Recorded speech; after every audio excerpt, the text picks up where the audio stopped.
So ഇവിടെ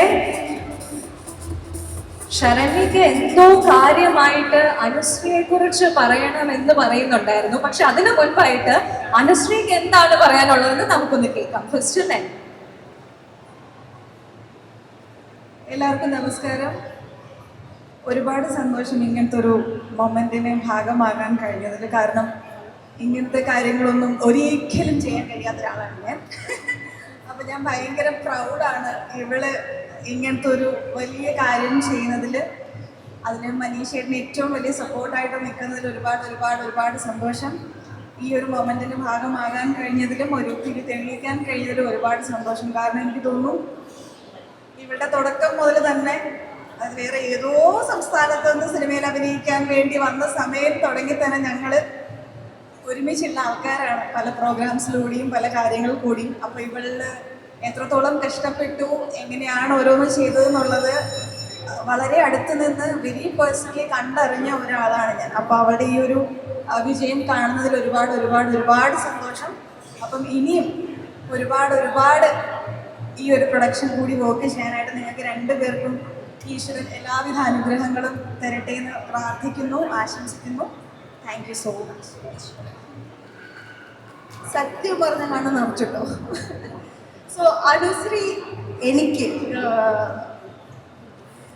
എൻ്റെ ലൈഫിൽ ഏതൊരു ടേണിംഗ് പോയിന്റിലും ഞാൻ ഏറ്റവും ആദ്യം എൻ്റെ ഫ്രണ്ട്സിൽ ഏറ്റവും ആദ്യം, എൻ്റെ ഫ്രണ്ട്സ് അങ്ങനെ അധികം അങ്ങനെ വലുതായിട്ടില്ല, പക്ഷെ ഉള്ളത് ചങ്ക് ഫ്രണ്ട്സ് ആയിട്ട് കേട്ടോ. അപ്പോൾ അതിൽ ഏറ്റവും ആദ്യം ഞാൻ വിളിച്ച് ചോദിക്കുന്നത്, മക്കളെ ഇങ്ങനെയൊരു സംഭവം വന്നിട്ടുണ്ട്, എന്ത് ചെയ്യണം? അത് ഇനി എൻ്റെ ലൈഫിൽ ഏറ്റവും ഇമ്പോർട്ടൻ്റ് ആയിട്ടുള്ള സംഭവങ്ങളായിരുന്നു. വീട് വെച്ചത്, വീട് വാങ്ങിയത്, കല്യാണം പറഞ്ഞത്, കുടുംബവിളക്ക് വന്നത്, പ്രൊഡക്ഷൻ ഹൗസ് വന്നത്, എല്ലാം എൻ്റെ ലൈഫിലെ എല്ലാ ഡിസിഷനിൽ ആദ്യത്തെ കോൾ അനുശ്രീക്കാണ് പോകുന്നത്. അനുശ്രീ പറയും, നീ ചെയ്തോ.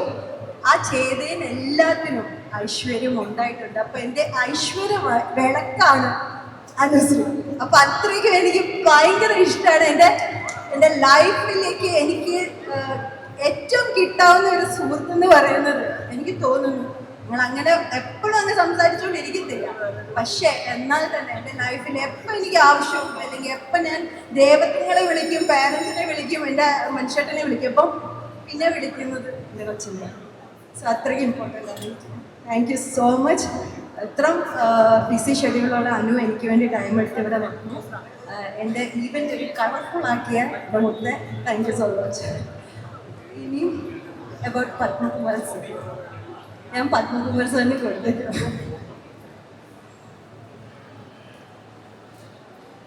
വളരെയധികം സന്തോഷത്തോടു കൂടിയാണ് ഞാൻ കേട്ടിൽ നിൽക്കുന്നത്. എന്നെ സംബന്ധിച്ച്, മലയാള സിനിമയെ സംബന്ധിച്ച് ഒരു പുതിയ പ്രൊഡക്ഷൻ ഹൗസ് ഉണ്ടാകുന്നു, പുതിയ സിനിമകൾ ഉണ്ടാകുന്നു എന്ന് പറയുന്നത് വളരെയധികം സന്തോഷമുള്ള കാര്യമാണ്. മലയാള സിനിമ ഒരിക്കലും പുറകോട്ട് പോകുന്നില്ല, മുൻപോട്ട് തന്നെ വളരെ ഊർജ്ജസ്വലമായി മുൻപോട്ട് തന്നെ പോയിക്കൊണ്ടിരിക്കുന്നു എന്നുള്ള എൻ്റെ തെളിവാണ്. എന്നെപ്പോലെ സിനിമയിൽ പ്രവർത്തിക്കുന്ന, സിനിമയല്ലാതെ മറ്റൊന്നും ഇല്ലാത്ത ഒരാൾക്ക് ഒരു പുതിയ പ്രൊഡക്ഷൻ ഹൗസ് ഉണ്ടാകുന്ന, സിനിമ ഉണ്ടാകുന്നത് വളരെയധികം ഊർജ്ജം പകരുന്നതാണ്. നമ്മുടെ ജീവിതത്തിൽ തന്നെ വളരെയധികം പ്രതീക്ഷ വളർത്തുന്ന ഒരു കാര്യമാണ്. അതോടൊപ്പം തന്നെ ശരണ്യ ആനന്ദ് എന്ന് പറയുന്ന സുഹൃത്ത് എനിക്ക് കുറേ കാലമായിട്ട് അറിയാം. ശരണ്യയുടെ എൻ്റെ 2 സിനിമകളിൽ ശരണ്യ അഭിനയിച്ചിട്ടുണ്ട്. പക്ഷേ അതല്ല, ശരണ്യ ഇനിയും ഒരുപാട് മികച്ച കഥാപാത്രങ്ങൾ മലയാള സിനിമയിൽ ശരണ്യതായിട്ട് വരാനിരിക്കുന്നതേ ഉള്ളൂ. ഇനി ഒരുപാട് കഥാപാത്രങ്ങൾ ചെയ്യാനിരിക്കുന്നതേ ഉള്ളൂ. ഒരുപാട് മികച്ച സിനിമകൾ ശരണ്യതായിട്ട് വരാനിരിക്കുന്നതേ ഉള്ളൂ എന്ന് ഞാൻ വിശ്വസിക്കുന്നു.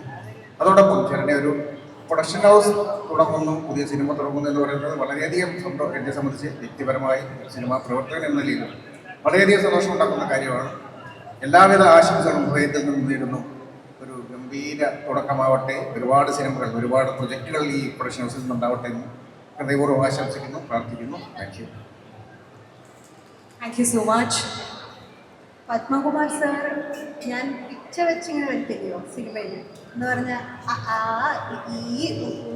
ആ സമയത്ത് എനിക്ക് പ്രോജക്റ്റ് ചെയ്യുന്ന സാറാണ്. അപ്പം നമ്മൾ വന്ന വഴി ഒരിക്കലും അറിയത്തില്ല സാർ. അപ്പോൾ സാറുടെ ഒരു എന്താ പറയുക, മുന്നോട്ടുള്ള ഒരു ഗൈഡൻസ് എനിക്ക് എപ്പോഴും ലൈഫിൽ ഇവിടം വരെ എത്താൻ സാധിച്ചു. Thank you so much sir. പിന്നെ എനിക്ക് ഇപ്പം റീസെൻ്റ്ലി കിട്ടിയ ഡയറക്ടറാണ് അരുൺ വർമ്മ സർ. ഗരുഡനിൽ ഞങ്ങളുടെ ഡയറക്ടറായിരുന്നു. ആക്ച്വലി ഞാൻ സാറിനെക്കാട്ടും കൂടുതൽ കമ്പനി മിനി സാറിൻ്റെ വൈഫിൻ്റെ കൂടെയാണ്. അപ്പം സാറും ലൈക്ക് മൈ ഫാമിലിയാണ്. സോ സാറിന് ഞാൻ പറയും ശരണ്യ ആൻഡ് മനീഷ് എന്ന് പറയുന്നത് വളരെ അൺഎക്സ്പെക്റ്റഡ് ആയിട്ടുള്ള ഒരു ഫ്രണ്ട്ഷിപ്പ്, പിന്നെ ഒരു ഫാമിലിയായി മാറിയ ഒരു ആൾക്കാരാണ്. മനീഷിനെ ഞാൻ കഴിഞ്ഞ കൊല്ലം കാണുമ്പോൾ സമയത്ത് എന്നോട് പറഞ്ഞിട്ടുണ്ട് ഇങ്ങനെ ഒരു പ്രൊഡക്ഷൻ ലേബിൾ സ്റ്റാർട്ട് ചെയ്യുന്നുണ്ട്, ഒരു ഓഡിയോ പ്രൊഡക്ഷൻ ലേബിൾ സ്റ്റാർട്ട് ചെയ്യണം, ഓഡിയോ മ്യൂസിക് വീഡിയോസ് ചെയ്യണം എന്നൊക്കെ പറഞ്ഞു. നമ്മളിപ്പോൾ നോർത്ത് ഇന്ത്യയിലൊക്കെ ഇതുപോലത്തെ ഒരുപാട് സാധനങ്ങൾ കേട്ടിട്ടുണ്ട്, ബട്ട് കേരളത്തിൽ എങ്ങനെ ഇത് ഫീസിബിൾ ആയിരിക്കുമെന്ന് എനിക്ക് അറിയില്ലായിരുന്നു. സോ ഐ തോട്ട് കുറച്ച് കാലം കഴിഞ്ഞാൽ ഇത് വിടയിരിക്കുന്നു വിചാരിച്ചപ്പോൾ is the man of his words. So ഇത്രയും ഫാസ്റ്റായിട്ട് ഇതൊരു മെറ്റീരിയലൈസ് ആവുമെന്ന് ഞാൻ ആക്ച്വലി എക്സ്പെക്ട് ചെയ്തില്ല. എനിക്ക് ഇതിൻ്റെ ചെറിയ ഗ്ലിംസസ് കാണാൻ പറ്റി. It is come out very well actually for a beginning venture. I think this is going much bigger places. നമ്മൾ പ്രതീക്ഷിച്ചതോ നമ്മൾ എക്സ്പെക്ട് ചെയ്യുന്നതിലും വലിയൊരു സ്പേസിലേക്ക് കൊണ്ടുപോകാനുള്ള കപ്പാസിറ്റി മനീഷിനും ശരണ്യയ്ക്കും ഉണ്ട്. So I think it's going to be huge. So best wishes to you guys. Thank U.